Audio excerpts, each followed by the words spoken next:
one of the things that I always talk with brands about is there's a lot of different ways to make money. If you get into a mindset of I can only do one thing, you're typically selling yourself short and missing opportunity. I had an interesting conversation with just someone about eBay. eBay still does millions of dollars in sales, right? I mean, so kind of foregoing one thing simply because you have sort of a philosophical bad taste, it can become kind of problematic for your business in terms of growth. Hey everyone, John Giorso here. On this episode of eCommerce Deep Dive, I speak with Jordan Brannon, President and COO of Coalition Technologies. Jordan and I talk about Amazon's response to COVID-19, how Shopify and Amazon and other retailers will coexist in the future, what brands should be doing when evaluating Amazon and D2C, and how they interact with each other, how they conflict with one another, and how you can do both well in an incremental way. I got a ton of value out of this. I think you will too. I hope you enjoy. Jordan, welcome to the show. Great to be here, John. Thanks for having me on. Yeah, absolutely. So, I kind of want to dive right into it. We are recording this on May 5th. COVID is kind of we're right smack in the middle of it in terms of obviously our personal lives as well as our businesses, as well as just the kind of the most dramatic shift in consumer behavior that I think any of us have seen in our lifetimes. How is it affecting direct to consumer?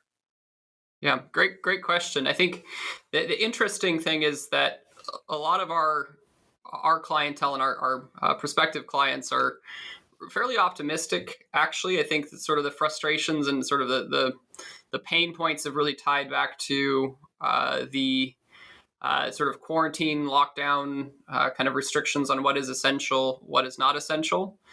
But for the clients of ours in D2C e-commerce who are able to continue to transact or have been able to pivot more towards an essential product, it's been very exciting. We're seeing a lot of them test new strategies, test new services, products with a lot of success. And we're also seeing a lot of retailers who maybe didn't put much stock in their e-commerce presence transitioning that way and really finding that the grass was always as green as everybody said it was. And so certainly it seems like there is a lot of opportunity and upside out there.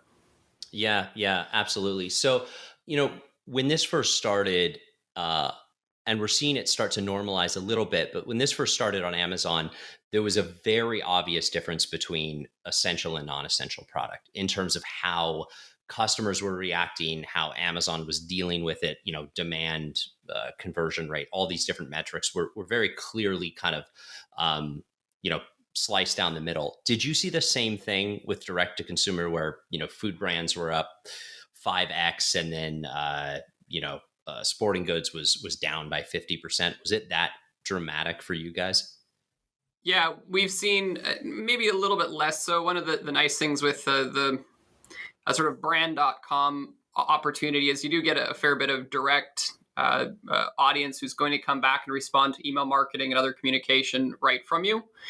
So some of those brands were able to sort of increment down a little bit if they were in a non-essential category. But certainly we saw sort of organic net new business really explode for certain categories. CPG was fantastic. Anything in sort of that essential healthcare, sanitization sort of space, really had some enormous booms. And we've seen just as time has shifted, merchants who are selling products that keep people active and busy at home, whether that's, fitness or just hobby type products, have also been really doing well. So there's certainly been some very clear sort of big spikes up and some others where there's a bigger spike down. Hey everyone, John here. I hope you're enjoying the show so far. I wanted to let you know that this episode has been brought to you by Orca Pacific, the agency I founded to help brands succeed on the Amazon platform. We've just launched a new proprietary software called Carbon. It's really revolutionized what we've been able to do on behalf of our clients so far and really gotten a lot of buzz in the industry. We're doing free demos right now for brands that are interested in learning more. To schedule one of those, feel free to check out our website at orcapac.com. And with that, we'll get back to the show. So, on Amazon, it kind of felt like in March, and I would say the first part of April, consumers were just, regardless of things that Amazon was doing, which also kind of muddied the impact. But just from a consumer behavior standpoint, it seemed like they were just laser focused on essentials and just didn't even want to think about other products, and that has started to normalize a little bit. Have you seen the same thing with direct to consumer? Is it as dramatic as it was 30 days ago, or are things starting to kind of level off? Yeah, I mean, there's definitely a bit more normalization. I think one of the differences between the individual sort of direct to consumer brand sites was there wasn't sort of the bigger organization to support and the need to sort of really across the United States and internationally define itself as an essential category, which I think is probably part of the goal Amazon had in sort of the really dramatic shift about what products is going to be accepting in, and all of the different things that happened sort of in a very short order for Amazon. I think part of that was they had a big global footprint where they had to demonstrate that they were an essential operating business to keep warehouses and fulfillment and all those other things running. So for individual brand.coms, a lot of it came back to where you were located. So if you happen to be in one of the early lockdown spots, cities, states, then you maybe had a more significant immediate impact. If you were in the Midwest, in some of the places that were slower to lock down, it was very much business as normal. And in some cases, they were really able to have a fair bit of growth as sort of coastal businesses shut down, and sort of businesses you wouldn't normally shop from online maybe got a chance that they wouldn't have otherwise had. Sure, sure. Yeah, interesting. Um, how has this impacted the paid media side? So Google, Facebook, the primary ways that you're driving traffic to these D2C sites. Has that become more expensive, cheaper? Is it a mixed bag? Yeah, mixed bag. The first 2 weeks, we saw a bigger drop off on just people who were willing to spend money in paid advertising. And so that opened up opportunity for businesses that were able to continue to invest in that paid advertising. So we saw some, kind of deflated cost per clicks as just the auction format. There was just less competition. And then, more recently, we've seen sort of that come back up and normalize in a lot of ways. Certainly some categories just got a lot more expensive as people sort of rush to fill those in. So anything relating to PPE, again, sort of the themed products that seem to come and go each week. A few weeks ago, everybody was making bread, Sure. gardening, those sorts of things have seen big spikes in costs associated to sort of shifting consumer demands. Yeah, interesting. Okay, yeah, I feel like these trends that we used to see play out over 2 years now play out over a week in Yeah, terms of right. juicers were hot for 3 years, but now it's like, yeah, bread makers were hot for 10 days, and Yep. then it was puzzles, and then it was Yep. I'm expecting about September, we're all going to need to be buying welding equipment and make metal art at home. So that'll yeah. be that'll be Yeah. probably the next one. Yeah, it is quite specific, isn't it? Like the entire country buys a bread maker at the same time. Yep. It's very weird. I think part of it is that social media echo chamber, because everyone's just in their houses, looking at social media, and it Right. just these trends like just bounce around so much faster. But anyway, kind of tangent there. Hmm. Let's switch gears a little bit. We talked a little bit before the show about this new Shopify Marketplace. uh, I've heard opinions in the industry ranging from, this is a total game changer, Amazon killer kind of competition.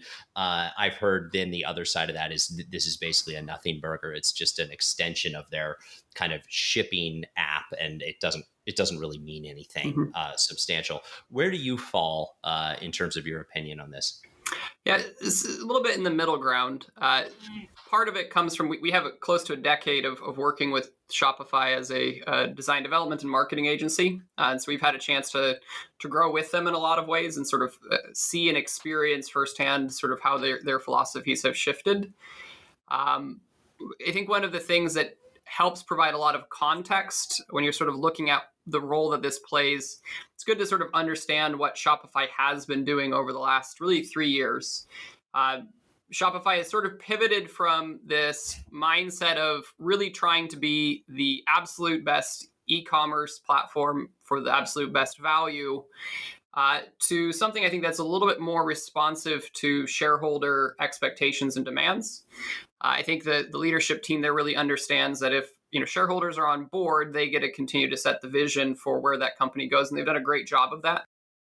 But that has also meant that over the last several years, they've prioritized investment into areas that have kind of a twofold opportunity. One is allowing them to take up a broader percent of the net expenses that an e-commerce D2C brand may carry without necessarily increasing that cost directly. And so think about like Shopify Pay or Shop Pay, where they're able to step in and provide some unique functionality from the Shopify merchant standpoint, but also then start to capture the percentage points that would normally be going to a different payment processor or merchant gateway. And so Hmm. uh, our kind of lens on this was that it's going to happen mainly because if Shopify continues to try and compete from a share price with other e-commerce platforms, it's running out of possible competition, right?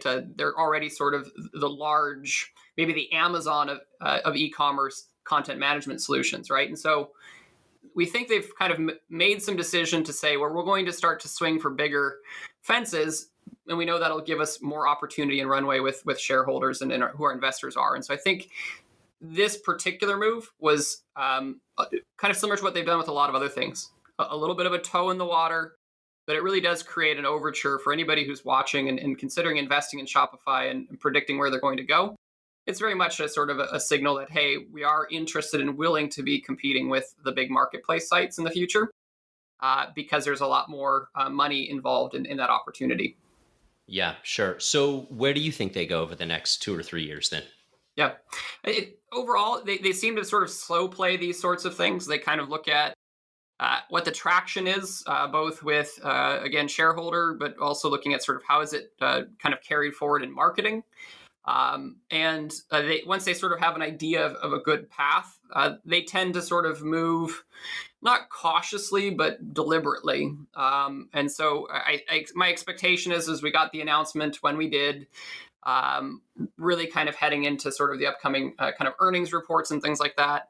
My expectation is that we'll probably see some more meaningful push on this shop app, probably closer to Q4 as we kind of move past quarantine and lockdown, and maybe we see some sense of a normal new rhythm to be found for business and consumer sales. And so ultimately, I think it'll probably be something where we won't hear a lot of news about it. We might see a little bit more investment in advance of Q4.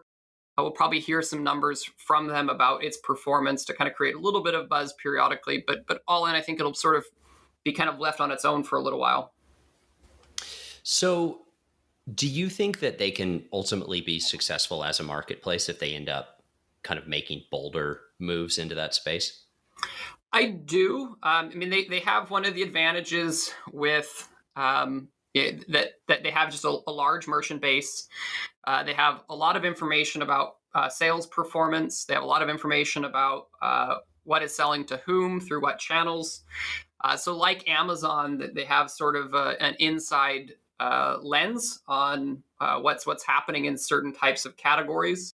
I don't think they'll need to necessarily push into the true sort of Amazon marketplace where they're holding inventory themselves. I think they can start out with kind of the Shopify fulfillment solution and offer something like a 3P selection and really aggregate a lot of product, a lot of inventory, a lot of things that you may not be able to find in Amazon pretty quickly.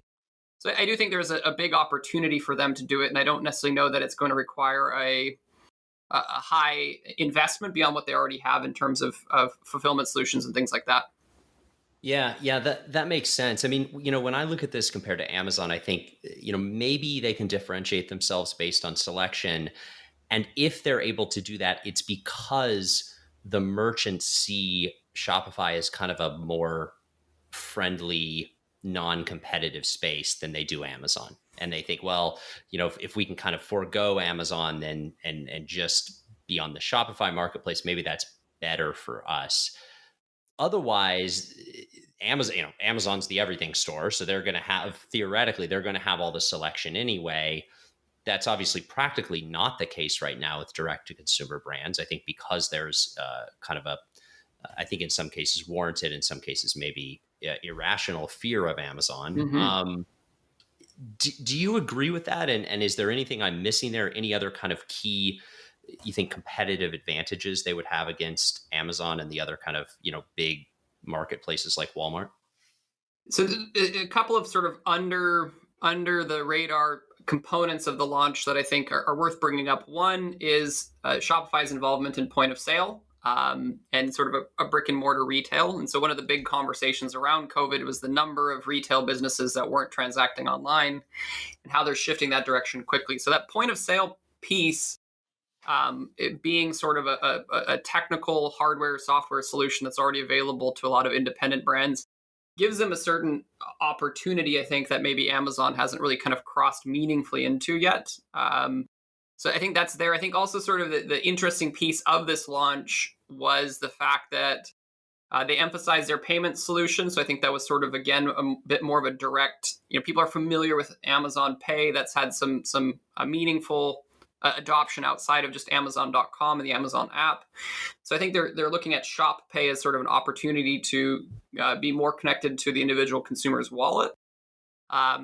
And then past that, they also kind of, when they launched, the focus was really on sort of brands and near me type shopping, which is kind of an interesting component too, because I think that in some ways is maybe more of a competitive threat to Google's aspirations towards, maybe offering their own e-commerce marketplace as well.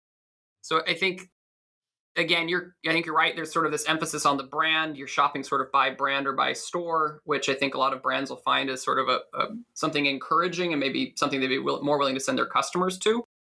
The near me component, I think, is sort of also really interesting because, again, that we're all talking about sort of Shopify versus Amazon, but maybe the lower hanging fruit is to sort of cut in on Google's sort of local shopping efforts and maybe the ad revenue even that they have there.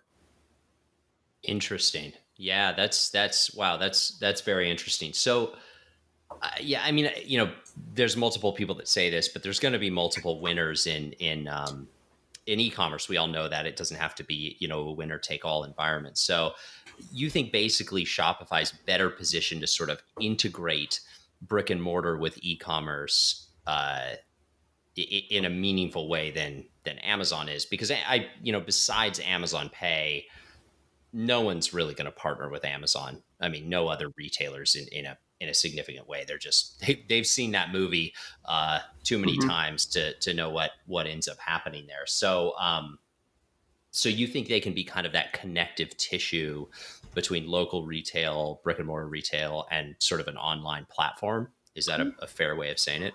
Yeah, and I think they can simplify sort of that navigation and access if they can get local merchants to encourage people to go to the Shop app or their Shopify store. I think, and again, that sort of emphasis on the brand story as being the starting point. I think it's something that you can get a lot more enthusiasm from sort of small brick and mortar mom and pop sort of operations pretty quickly. And again, Shopify is easy to set up, and there's sort of a lot of other things that are kind of attached to that e-commerce opportunity, which a lot of those brick and mortars are already interested in. So yeah, I think it's potentially they're kind of looking at a different pathway at Amazon, or to kind of target Amazon, but maybe a little more indirect. Very interesting. So we kind of alluded to this, the Amazon direct to consumer, whether it's Shopify or a different platform dynamic. I know we've had conversations in the past about this. There's, I think there's a pretty common hesitancy for direct to consumer brands to get on Amazon. What are your thoughts on this overall? Yeah, I mean, one of the things that I always talk with brands about is there's a lot of different ways to make money. So, if you get into a mindset of I can only do one thing, you're typically selling yourself short and missing opportunity. I had an interesting conversation with just someone about eBay. eBay still does millions of dollars in sales, right? I mean, so kind of foregoing one thing simply because you have sort of a philosophical, bad taste, it can become kind of problematic for your business in terms of growth. And so Amazon obviously is sort of the whale, the behemoth. What's bigger than a whale? some sort of Jurassic whale in the room. They Yep. certainly have a huge market share, have shown an ability to continue to grow that. There's a lot of information that a good percentage of Amazon e-commerce shoppers won't shop outside of Amazon for a lot of the products they're looking for. And so we talk with our brands and we say, let's look at how Amazon plays into your e-commerce strategy. It's not necessarily an either or situation, and it's not necessarily antagonistic to your goals of building a better sort of branded .com presence. If you use the two together, they can be really quite successful. You can use Amazon as a discovery engine to help generate new transacting customers who are familiar with your product. And then you can utilize your .com and other similar sort of non-Amazon marketing efforts to help build more of that relationship if you're interested. And Amazon can be a really fantastic starting point that way. Or it's an amazing sales channel in and of itself. And so you potentially can grow through your Amazon channel in tandem with the .com. Yeah, I totally agree. I think, we've talked about this before, but I've always had kind of a you can have your cake and eat it Oh, too yeah. mindset when it comes to Amazon and direct to consumer. And then there's a big caveat to that for me, which is if you do it the right way. If you just kind of go in without a strategy to, frankly, either channel, you could find yourself very quickly in a world of hurt where you could have major pricing, erosion. You could set up a very competitive, unintentionally competitive dynamic. But I think, do you guys, do you recommend when looking at kind of brands going cross-channel, what are some of the things that you're looking at in terms of mitigating those downsides? Are you looking at exclusive product derivatives? Are you looking at kind of going after different customer segments through different channels? Anything kind of more specific there? Yeah, so we look at a couple of strategies. So sometimes we'll look at Amazon as sort of an opportunity to introduce a product at the top of funnel. So again, it depends a little bit on category and what you're selling. But if there's a great product that you can offer price competitively, maybe at a loss leader type margin through Amazon, that also is going to have a high likelihood of secondary or tertiary type purchasing behavior that you can capture through your .com. That is a really fantastic opportunity. Sometimes we talk with merchants about keyword strategy. We're really big into SEO. And so Amazon is predominantly seeing a lot of its strength in terms of search coming through sort of that kind of really sort of literal descriptive sort of product search query, although it's changing a little bit. Yep. But ultimately someone who is looking for a product that has X feature, Y specification, and is available through Prime. And so if your product can be described well that way, and you can maybe come up with some long tail keyword opportunities and reinforce a little bit with some paid advertising, Amazon can be a really great place to describe your product and market your product in that particular way. And then maybe your .com serves more as a sort of, again, that branded storytelling, kind of creating a little bit more of a narrative in terms of what you're trying to present the product as a solution for. So you can kind of look at a couple of different strategies that way, which work really well. Yeah. And then how do you think of selection? So you have that kind of core loss leader item. Are you then recommending that brands kind of withhold some of the newer, some of the maybe more kind of derivative selection just for their direct to consumer site? Yeah, maybe even temporarily. So, having an early release or early launch to someone who's on your email marketing list or is engaged in social can be an opportunity. Obviously, some of that, Amazon doesn't always love and may, play against in some ways. But, it can be a great way to sort of create exclusivity.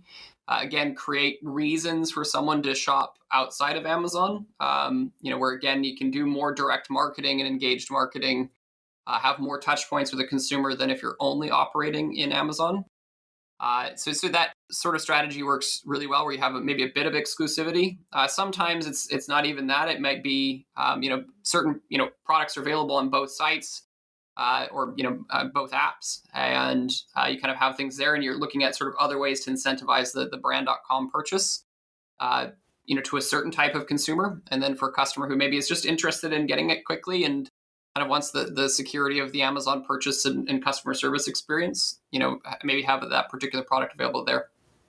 Yeah, that's interesting. I think that we kind of view this in very similar ways, which is that, for any brand, at least in my opinion, there's sort of fundamentally two types of customers. There are the customers that are more loyal to your brand than they are to the channel, and then there's the customers that are more loyal to the channel than they are to your brand. Right. So, if you can think about Amazon and then, your own D2C site in terms of who those customers are, because in most cases, I mean, Amazon wins because it's hyper convenient, among other things. But in that race, assuming pricing's the same, assuming that they're looking at a like to like product, convenience is going to be the piece that Amazon wins out on, and then your direct to consumer site maybe the selection piece where they win. And can you sort of bifurcate the consumer into those folks that will pick one channel over the other? Because obviously in a perfect world, every customer is so loyal that they're going to go to the ends of the earth to find you and go to Hmm. your own website and do all these things. But for any category, there's a lot of customers that are going to buy something in your category on Amazon, and they will never leave the platform. They're going to start Right. and end their journey on Amazon. So, if you're not there, they're buying a competitor. Yeah, that's super interesting.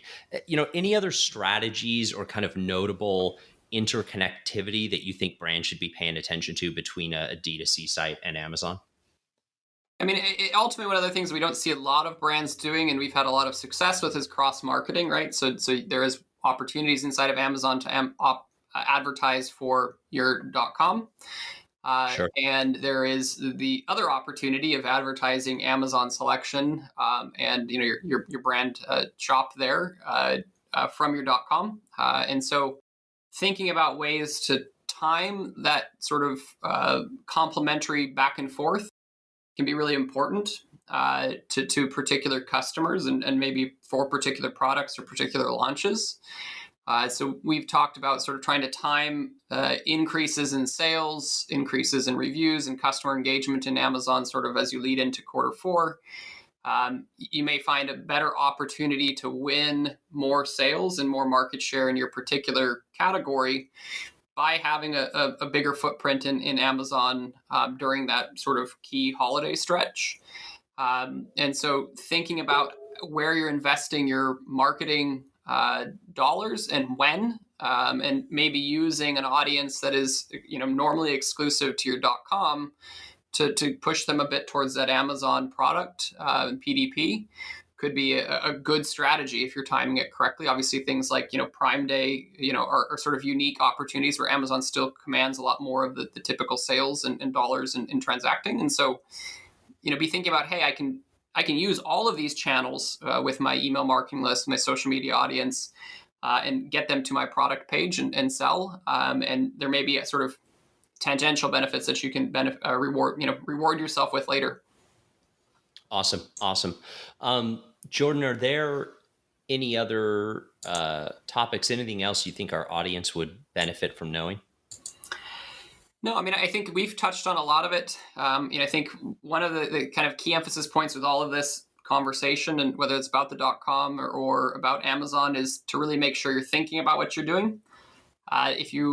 We sometimes do see brands, and I'm sure you've seen this, John, where they come in to a particular strategy and expect to sort of be able to put some money at it and throw money at it and think that there's going to be some sort of return without necessarily a lot of strategy or thought. And so, pick your battles, pick those opportunities, pick where you're going to invest based on what you have time to manage, or obviously there's great agencies out there to help you with these sorts of efforts. And so, kind of making sure you're coming in with a more of a, where's the best use of my time and money is a really good mindset to have. Yeah, I totally agree. Jordan, how do people get a hold of you? How do they get a hold of Coalition if they want to learn more about what you guys do? Yeah, we are available at coalitiontechnologies.com. You can find us also in most markets. Do a quick search for SEO company or any variant thereof in the United States, and you'll probably find us that way. But coalitiontechnologies.com. And you can also email us at sales@coalitiontechnologies.com. And certainly I'm available on LinkedIn.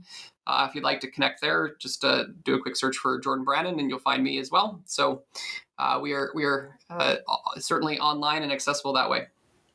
All right. Awesome. Jordan, thanks so much for being on the show. It was a pleasure, John. Thanks for having me. Thanks again for listening to another episode of E-commerce Deep Dive. Be sure to subscribe to your favorite podcast platform or on YouTube. And if you get a chance, go in and leave us a rating. It would help a lot. Thanks again, and talk to you soon.